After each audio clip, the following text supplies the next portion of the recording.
Men det var ikke så godt å sende dette.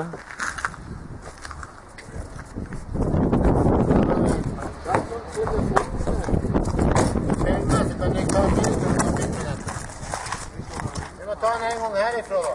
Ja.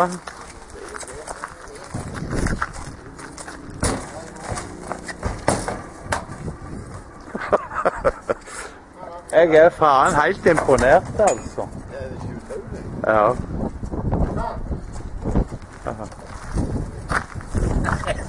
Jeg er helt imponert. Det er imponerende.